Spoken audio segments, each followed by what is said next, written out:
இது காலங்காலமா இருந்து வர்ற ஒரு பிரச்சனை தான். நீங்க சொல்றத உங்க பசங்க கேட்கறதே கிடையாது. விடாப்பிடியா இருக்குது, அடம் பிடிக்கிறது. நீங்க சொல்ற எல்லாத்துக்கும் நோ நோ நோ நோன்னு மட்டும் பதில் சொல்றது. நீங்க ஒன்று சொல்ல, பதிலுக்கு அவங்க ஒன்று சொல்ல, அதுக்கு நீங்க ஒன்று சொல்ல, மறுபடியும் அவங்க ஒன்று சொல்ல, இப்படி ஆர்குமெண்ட் பில்ட் ஆகிட்டே இருக்கும்.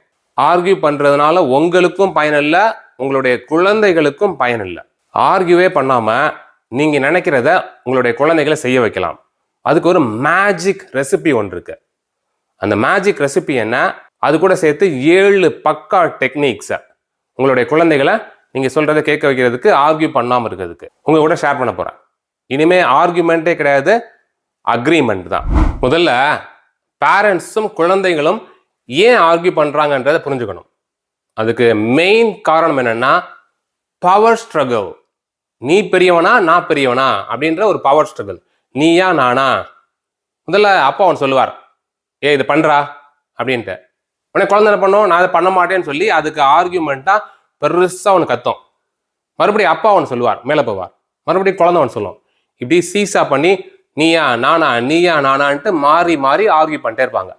இப்படிதான் ஒரு ஆர்கியூமெண்ட் டெவலப் ஆகும்.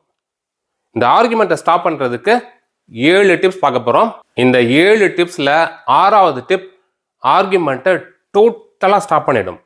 ஆர்கியூமெண்ட்டை ஸ்டாப் பண்றது மட்டும் இல்லாம நீங்க என்ன நினைக்கிறீங்களோ அதை உங்களுடைய குழந்தைகள் அப்படியே செய்வாங்க. டெக்னிக் நம்பர் 1, ஒரு விஷயத்த ஒரு தடவை மட்டும் சொல்லுங்க. சொல்லிட்டு டேக் அ ஸ்டெப் பேக். அதுக்கப்புறம் நீங்க சொன்னதை அவங்கள கேட்க வைங்க. எப்படி கேட்க வைக்கிறது? அதுக்கு நம்ம நிறைய டெக்னிக்ஸ் இந்த சேனல்ல பார்க்க போறோம். அதில் ஏதாவது ஒரு டெக்னிக் எடுத்து நீங்க உங்க குழந்தைகள்கிட்ட பயன்படுத்தி நீங்க நினைக்கிறத அவங்களை கேட்க வைங்க. அதுக்கப்புறம் ஆர்கியூ பண்ணவே மாட்டாங்க.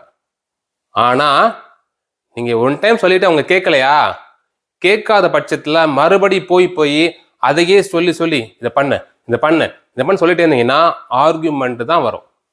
ஆர்கியூமெண்ட் வராம இருக்கணும்னா ஜஸ்ட் டெல் ஒன்லி ஒன்ஸ். ஒரு தடவை சொல்லுவாங்க அப்பா அப்படின்ற ஒரு தாட்டை அவங்க மனசுல விதைங்க. விதைச்சிட்டு அந்த ஒன் டைம் சொன்னாங்கன்னா அந்த ஒன் டைம்லேயே செய்யணும். அதுக்கு மேல நம்ம எவ்வளவுதான் போராடினாலும் அப்பா அதுக்கப்புறம் பேச மாட்டாங்க அப்படின்ற ஒரு தாட்டை கிரியேட் பண்ணுங்க. Just tell once, only once, and that's the important thing அப்படின்றத அவங்களுக்கு புரிய வைங்க. டெக்னிக் நம்பர் 2, ஒரு விஷயம் சொல்றீங்களா உங்களுடைய குழந்தைகள்கிட்ட, அதை சொல்லி முடிச்சுட்டு கடைசியா ஒரு வார்த்தையை ஆட் பண்ணுங்க. புரிஞ்சிச்சா அப்படின்ற ஒரு சின்ன வார்த்தை தான் அது. ஏன்னா நிறைய அப்பா அம்மாக்கள் பேசும்பொழுது குழந்தைகள் கவனிக்க மாட்டாங்க. ஐய அப்பா அம்மாவுக்கு ஒரு வேலையே இல்லை, எப்ப பாரு அட்வைஸ்ன்ட்டு அப்பா அம்மா சொல்ற எல்லாமே அவங்க காதுல பிளா பிளா பிளா பிளா பிளா பிளா பிளா பிளா தான்.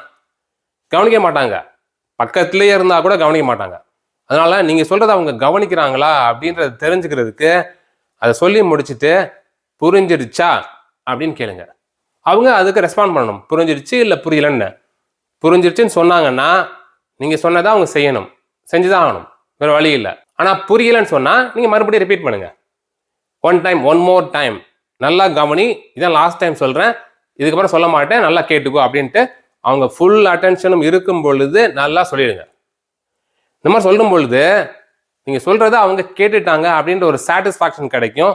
அதுக்கப்புறம் போய் சொல்லிட்டே இருக்க மாட்டீங்க. அதுக்கப்புறம் அவங்களும் ஓகே நம்ம புரிஞ்சிருச்சுன்னு சொல்லிட்டோம், செஞ்சிடணும் அப்படின்ற ஒரு தாட் வரும், சைக்காலஜி. அதனால ஆர்கியூமெண்ட் வராது, நீங்க நினைக்கிறத அவங்க செய்வாங்க. டெக்னிக் நம்பர் 3, உங்களுடைய பசங்களுடைய இஷ்யூஸை சால்வ் பண்றதுக்கு நீங்க முயற்சி பண்ணாதீங்க. உங்களுடைய பசங்களுடைய இஷ்யூஸ் அவங்களுடைய இஷ்யூஸ், நாட் யுவர் இஷ்யூஸ். ஆனா உங்களுடைய பசங்க அவங்களா வந்து வாலண்டியரா வந்து அப்பா எனக்கு இந்த ப்ராப்ளம் இருக்கு ஹெல்ப் பண்ணுங்க அப்படின்னு கேட்டாங்கன்னா போய் ஹெல்ப் பண்ணுங்க. நீங்களா போய் மூக்க நுழைக்கும் பொழுதுதான் அப்பா இதுல ஏன்பா நீ வர்ற, நான் பாத்துக்கிறேன்ப்பா, மூக்க நுழைக்காதப்பா அப்படின்ட்டு ஆர்குமெண்ட் ஆரம்பிக்கும். அப்புறம் அது எப்படிடா நீ சின்ன பையன், உனக்கு இதெல்லாம் உனக்கு தெரியாதுடா, நான் சொல்றேன் அப்படின்ட்டு அப்பா உள்ள போவான். பையன் அதை விட மேல போவான். அப்படியே ஆர்குமெண்ட் ஆரம்பிக்கும். அப்பாவும் அம்மாவும் குழந்தைகளுடைய ப்ராப்ளம்ல போய் மூக்க நுழைக்காதீங்க. Just stay out of their problems. அதுவே நிறைய ஆர்குமெண்ட்டை தவிர்க்கும். டெக்னிக் நம்பர் 4, அடுத்தவங்க என்ன பண்றாங்க அப்படின்றத கண்ட்ரோல் பண்ணக்கூடிய இது நமக்கு வேணும், பவர் வேணும் அப்படின்னு நினைக்கும் பொழுதுதான் நிறைய இடத்துல ஆர்குமெண்ட்ஸ் வரும். எடுத்துக்காட்டுக்கு குழந்தைகள் தன்னுடைய ஃப்ரெண்ட்ஸ்கிட்ட ஒன்று சொல்லுவாங்க, ஃப்ரெண்ட்ஸ் நான் சொல்றதை செய்யணும். இல்லை அப்பா அம்மாட்ட ஒன்று சொல்லுவாங்க, அப்பா அம்மா கிட்ட நான் சொல்றதை அப்பா அம்மா செய்யணும் அப்படின்னு அவங்க நினைப்பாங்க, பவர் இருக்குன்னு நினைப்பாங்க. ஆனால் அதை செய்யாத பொழுது கடுப்பாயிடுவாங்க. அவங்கள நம்மளால கண்ட்ரோல் பண்ண முடியலையே அப்படின்ற ஒரு கடுப்பு இருக்கும். அதை புரிய வைங்க உங்களுடைய பசங்களுக்கு. You can't control others behaviours.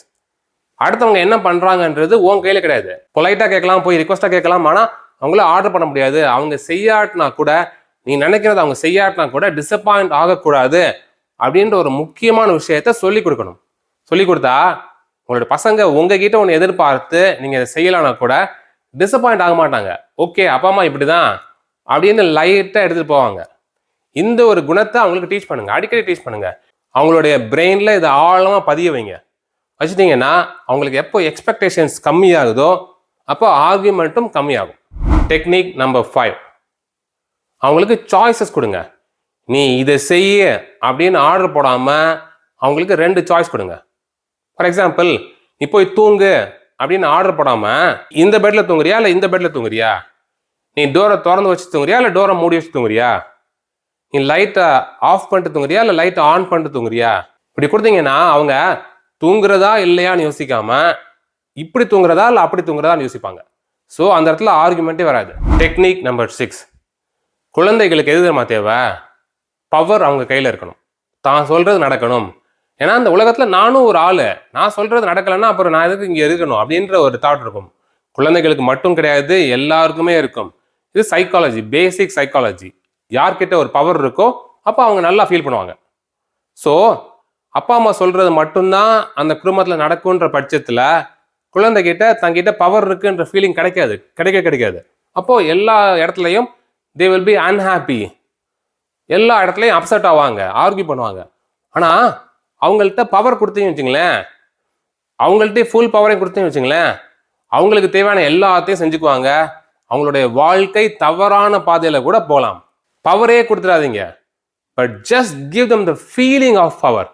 அவங்க கிட்ட பவர் இருக்குன்ற ஒரு ஃபீலிங் மட்டும் கொடுங்க. அது எப்படி பண்றது?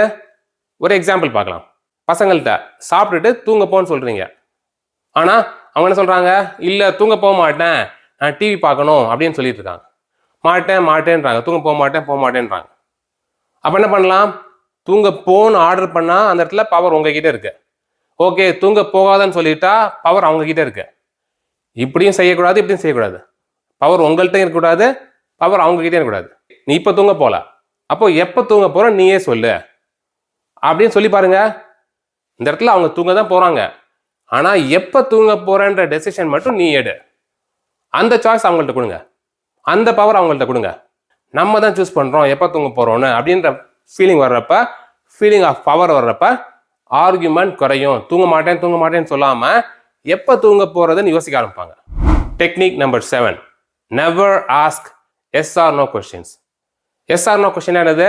நீங்க கேட்குற கேள்விக்கு பதில் எஸ் ஆர் நோவா இருக்கலாம். நீ தூங்க போறியான்னு கேட்டா போறேன்னு சொல்லுவாங்க, இல்ல தூங்க போகலன்னு சொல்லுவாங்க. நீங்க இந்த மாதிரி கேள்விகள் கேட்டீங்கன்னா பெரும்பாலும் இல்லைன்ற பதில் தான் வரும். இல்லை நான் போகல, இல்லை நான் சாப்பிடல, இல்லை நான் படிக்கல, இல்லை நான் ஹோம்ஒர்க் பண்ணல, நோன்னு தான் வரும். அதனால எஸ் ஆர் நோ கொஸ்டின்ஸ் கேட்டாதீங்க. கேட்டீங்கன்னா டக்குன்னு நோன்னு தான் சொல்லுவாங்க. அதனால நீங்க அப்செட் ஆவீங்க, நீங்க ஒன்று பேசுவீங்க, அவங்க ஒன்று சொல்லுவாங்க.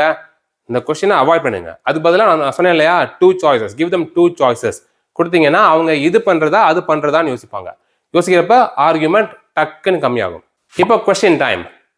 நீங்களும் உங்களுடைய பசங்களும் ஆர்கியூ பண்றப்ப எந்த டயத்துல அதிகமாக ஆர்கியூ பண்ணியிருக்கீங்க, எவ்வளோ நேரம் ஆர்கியூ பண்ணியிருக்கீங்க? கமெண்ட்ல சொல்லுங்க. 30 நாளில் சமத்து குழந்தை. உங்க குழந்தைய வெறும் 30 நாள்ல சமத்து குழந்தைய மாத்த பக்கா டெக்னிக்ஸ் அடங்கிய பக்கா ஆன்லைன் கோர்ஸ் வீட்ல இருந்தே கத்துக்கலாம். உங்களுடைய ஃப்ரீ டைம்ல கத்துக்கலாம். இந்த ஆன்லைன் கோர்ஸ்ல ஜாயின் பண்றதுக்கு டிஸ்கிரிப்ஷன்ல உள்ள லிங்கை கிளிக் பண்ணி எங்க சப்போர்ட் டீம் கூட சேட் பண்ணுங்க.